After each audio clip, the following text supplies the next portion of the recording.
this is going to be a whole talk about my wife, you Mm. know, at the end. Shout out to Sharice. Shout out to Sharice.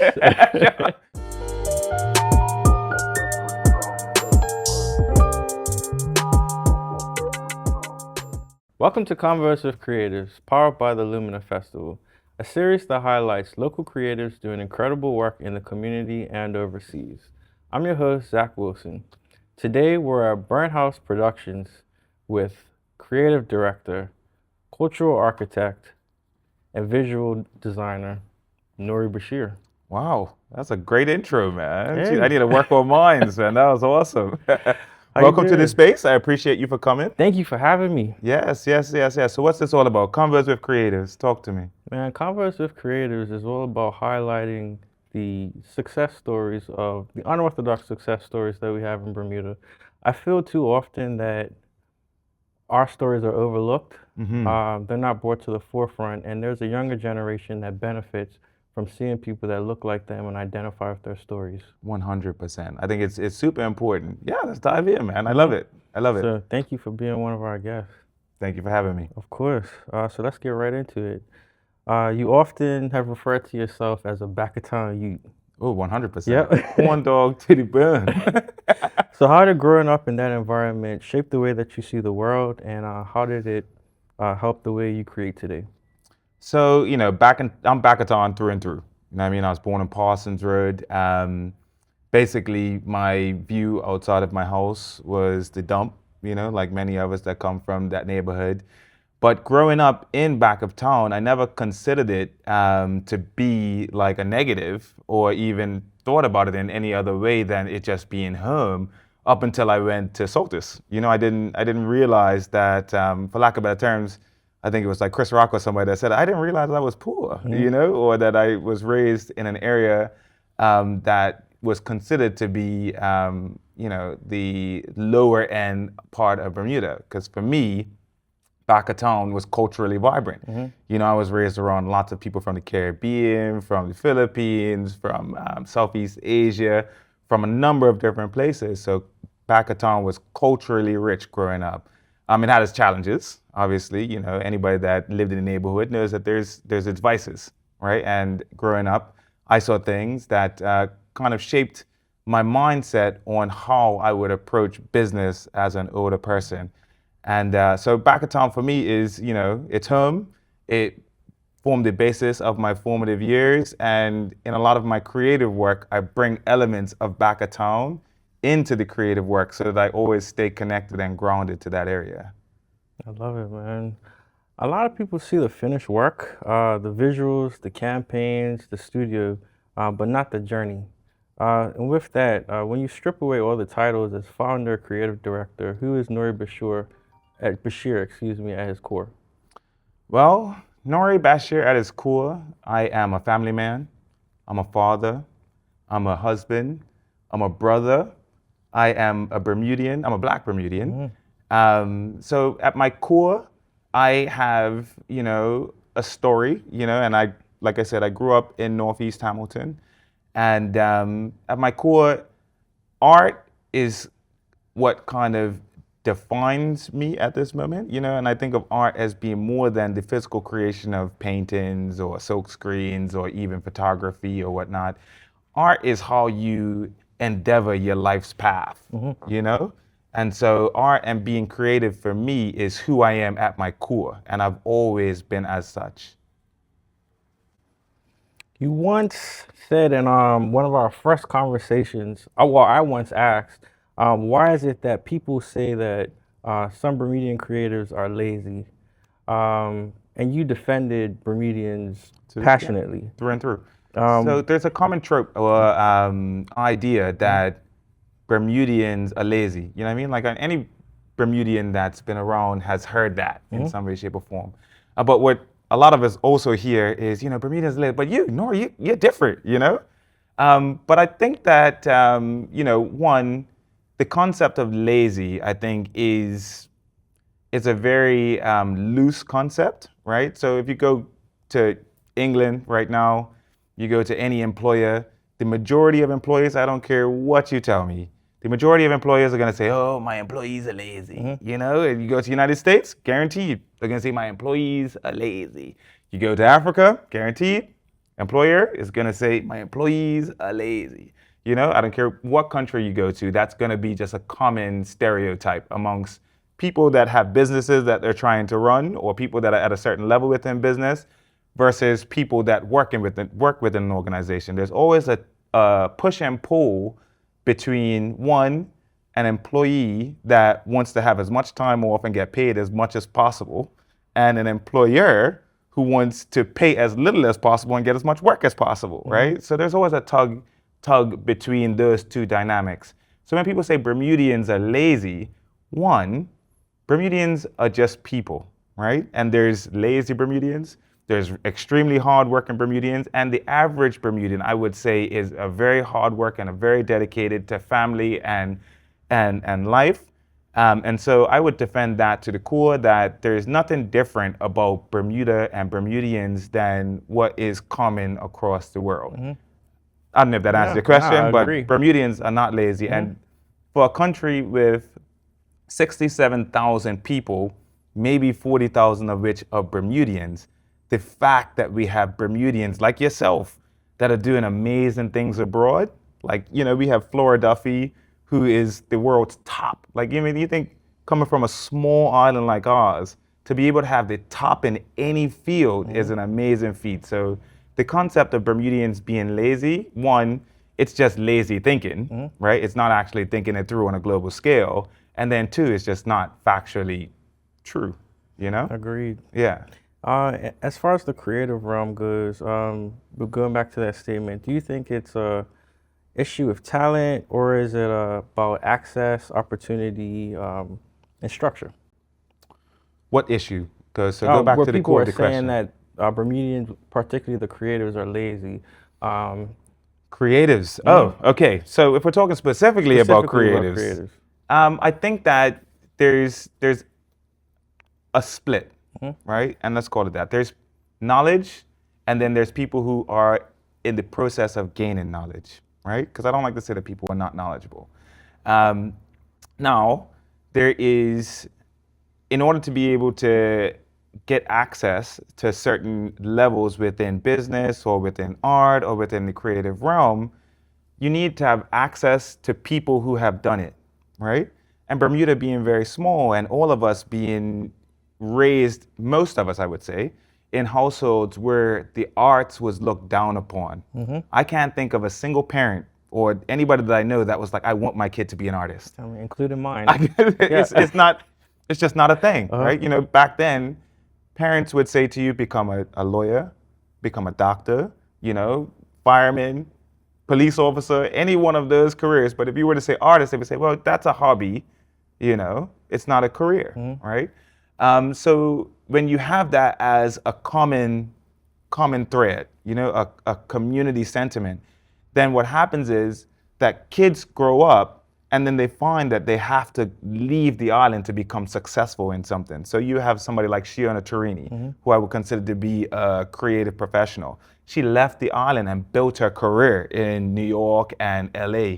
But when you leave, then what happens is that the next person that could have gotten that hand-to-hand inspiration, they don't have that close touch or that close proximity. So we have Bermudians that are doing exceptionally amazing things, but because other young Bermudians don't have close proximity to those individuals, the inspiration to become those individuals isn't there. And just stop me at any point if I'm rambling.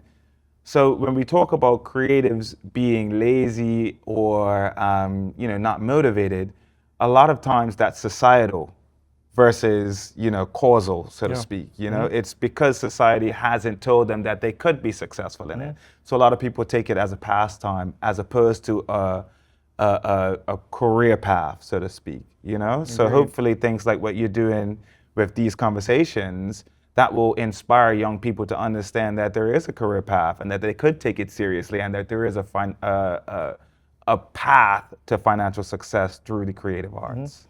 So before I did songwriting full time, I was working in digital media marketing. Hmm. I had actually never seen anybody that was a successful songwriter until I actually moved to New York. There was a guy named Jared Carter. Hmm. He currently manages Shabuzi. Sick. He's founded Kiana Lede, Sick. uh, Bazzi. He's done incredible things. This guy was in my apartment. Like I was listening to him write songs with my roommate and Hmm. stuff. That was the first person I said I can mirror my life after him. It's that proximity, right? Proximity for sure. That proximity. So I would never say that people are lazy. I think it's just lack of knowledge and lack of contact. Mhm. Now, had you not gone over and bumped shoulders and found that inspiration there, Mhm. it would have been more challenging for you to be able to see a career path in that space. And look at you, you're doing amazing things. Yeah, man. The transitions have been coming in real time, but I'm grateful for where I'm I at. love it. I love Mhm. it. I love it, man. Speaking of transitions, prior to you being a photographer full time, you actually worked at the bank. Hmm. What gave you the You confidence? did your homework, man. I did. Okay, I all right. did. All right, cool. What gave you the confidence to walk away from something so stable and just trust your instincts? So I grew up in a household where I never saw my father work for anyone else, right?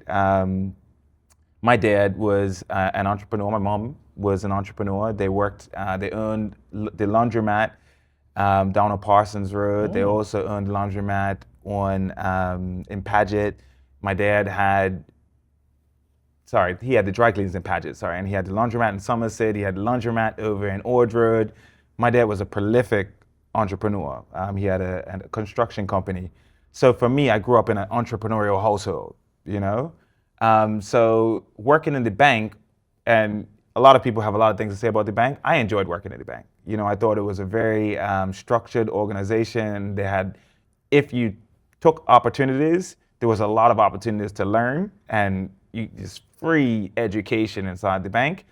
But I never went into the bank with the intention of staying at the bank, right? I had a goal that by the time I was 30 years old, that I would leave the corporate environment and branch out on my own. So my goal within the bank was to learn as much about finance and running a business as I could. So I spent a lot of my time just, working with entrepreneurs. I did a time working with the Bermuda Economic Development Corporation. And so I felt very strong in my ability, or at least, I thought I did. Reality is a lot different once you actually step out. I had a lot of strength, or I had a lot of belief in myself that I could do it. But I went into the bank with that intention that I wouldn't be working there for the long term. And then when I met up with Andrew Kirkpatrick, Andrew is like a brilliant filmmaker, and I was just a novice in the photography realm. But we came together, we put together a plan. And also, one of the things that you and I have talked about before, a supportive wife, right? So my wife, she looked at me when I told her, hey, look, I want to leave the bank. And she said, well, what's your plan? Show me your plan. So I put together the business plan and kind of wrote out how I saw myself making back or gaining back to the salary that I was making while I was at the bank. She went over it and said, look, Nhuri, I'm giving you 2 years, right? You have your master's degree, you have a master's in marketing. I'll give you 2 years I know you're going to take a nosedive in terms of the economics, the household economics, but we can work with it together. 2 years to get back to where you were before, while your master's or your degree and your work experience would still be relevant. And if it doesn't work out, go back to work, right? And 12 years later, still here. Here we are. Yeah, man. Yeah, with that, you co-founded Brand House Productions. What did you have to unlearn when it came to turning your creativity into a sustainable business? I think ego, right? You have to unlearn that the biggest hindrance to you or to your success is you, right? The most times. I mean, like often it's you look at what other people are going to say about you, or you have this belief that if I do this, they're going to think I changed, especially coming from, the neighborhood and how people may look at you and be like, oh, Nori's changed. Like, listen how he talks and look how he dresses and look at all, you know what I mean? Like, Yeah, sometimes that's how you have it's to supposed get to be. you have to get away from yourself, Mhm. right? And your perception of what other people think of you. A lot of times, what you believe other people are thinking, they've got their own life going on and don't care at all, not even in the least. And if you listen to like noise online, then you've lost already, right? Like somebody that's gonna drop hate online is just a troll, right? So a lot of times you have to unlearn this guard, that we put up, or this like mask that we create, which holds us back from being who we can be, And I'm still working on it. I can't say that I'm perfect at it, but it's a daily unlearning of, that self-consciousness. You sit at the intersection between creativity and business. When those two forces pull in opposite directions, when they often do, how do you personally find balance and compromise? Well, I'll tell you Or, this excuse here. me, without compromising either. Well, there's always compromise, right? So everything that you say yes to, you say no to something else, right? If I say yes to have this meeting with you right now, I say no to another client meeting that I could have had right now, or something of that nature. So balance, I find, in seeking information. I talk to my wife a lot. You know what I mean? Like, if I have a conundrum, I sit down with my wife in the evening and I talk through it, And a lot of times, because she doesn't work in the creative realm, she can give me an unbiased perspective. And, I don't always take exactly what she says, but most times if I do, then it ends up being better. But I try my best to remove myself from myself and seek guidance from people that, and my wife included, that don't work directly in the space that I'm in, so that I can get an unbiased perspective on the things. Yeah. So I just run ideas through other people. I talk to people like yourself, and then I try to make an informed and sound decision and work on that, and be okay with mistakes, right?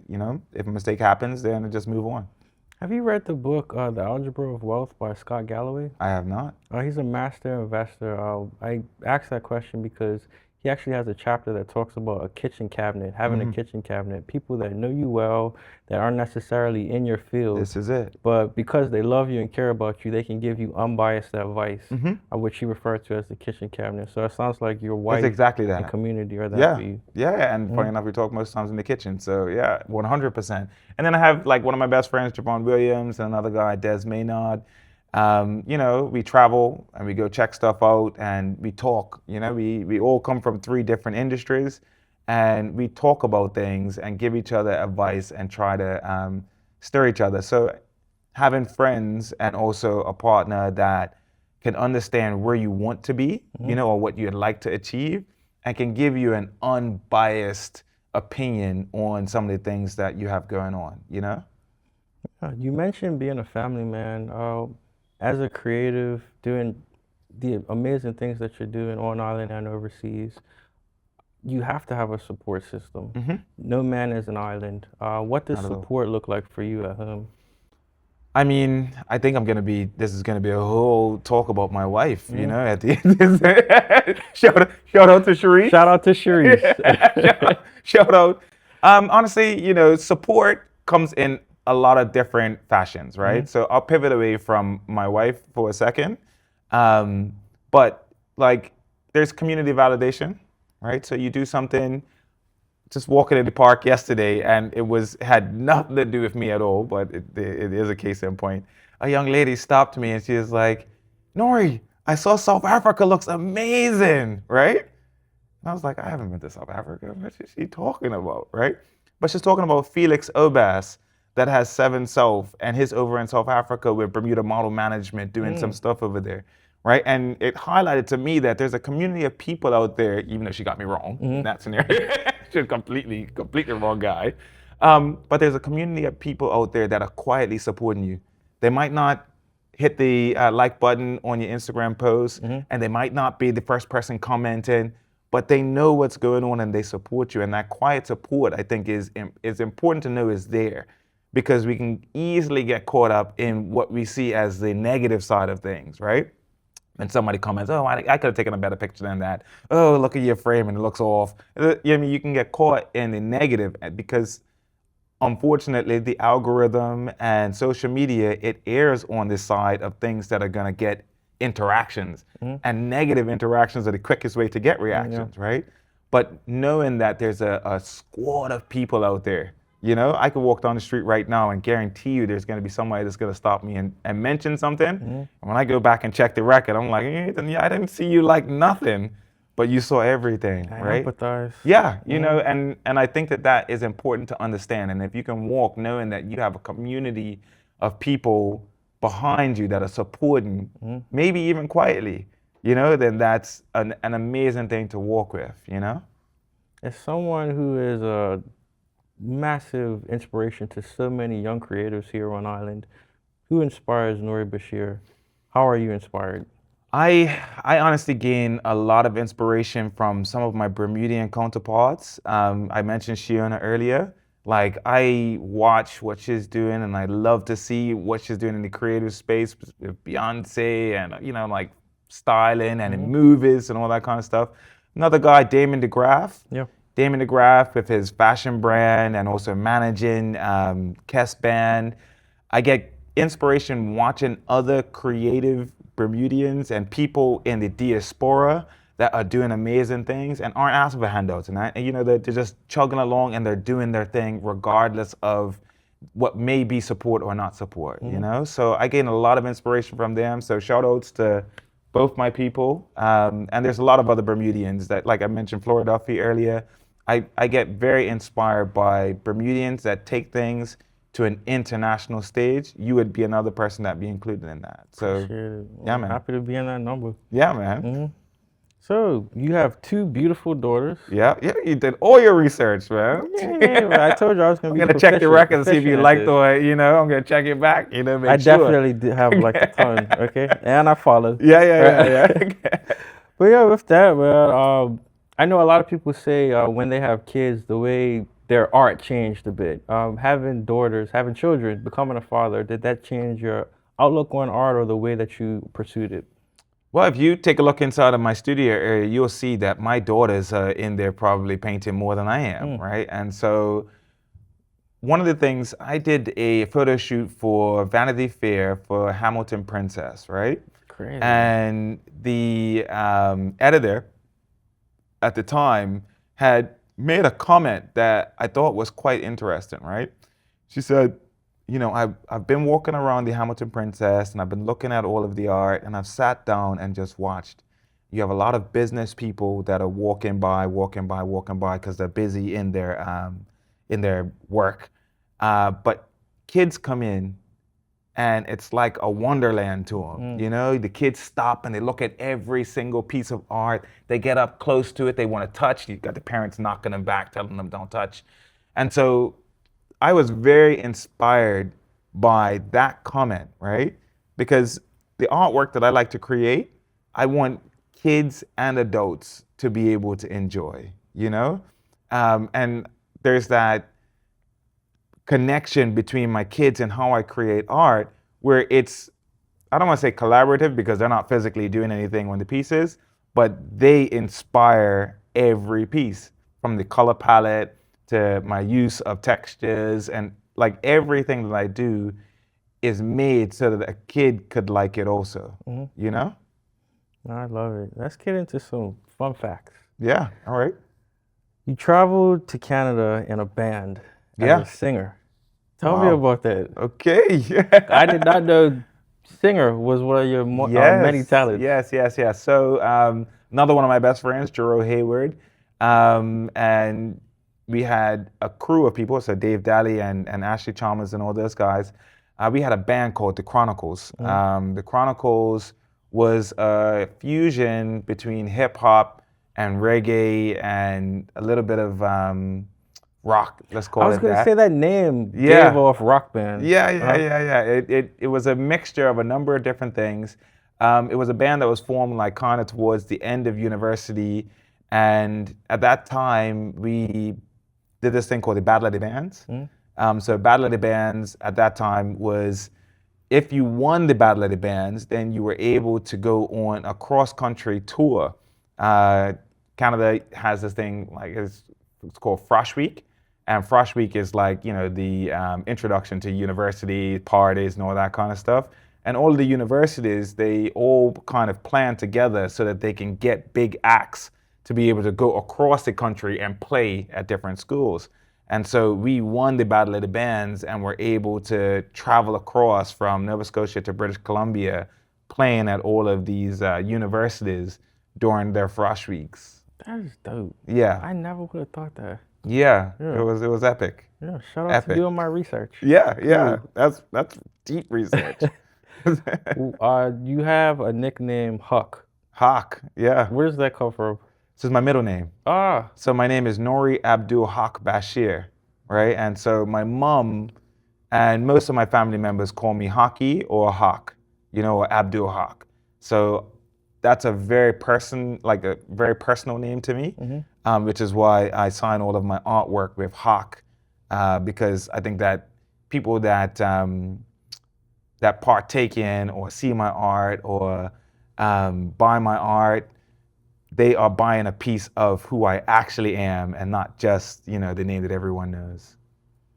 last question. If a young Bermudian creative is watching right now, especially someone who feels overlooked or underestimated, what's one truth you've learned that could help them move forward with confidence and clarity? One truth? 3. I can give you a couple of them. The one truth is that you are capable, right? That's the first truth. That within you, you have all of the things that are necessary to be the biggest or the smallest, right? That's purely determined by you. 2, community, right? If you build community and you build a squad of people around you that are either giving you advice or learning about your craft or whatnot, then you'll have, and regardless of financial success, you'll have personal success if you build a community around you. 3, don't be afraid, right? So I think that our fear is the biggest thing that holds us back, right? And the fear of people judging you, right? And it's not a direct quote, but there was someone the other day that was saying that poor people, tough term, but poor people don't do something because other poor people think that them doing it makes them, like illegitimate or bad or something like that. So to take advice or to listen to people that aren't doing the things that you want to do, right, is it's basically pointless, right? Listen to people that are doing it, take advice from people that are successful, and step out of your own way, I love it, man. Yeah. Thank you for continuing to push boundaries for Bermuda's creative community. Yep. My boy. I look forward to seeing more of your work. I'm looking forward to Lumina Festival. For sure. Yes, I. May 20th and 21st. Cool. Love it.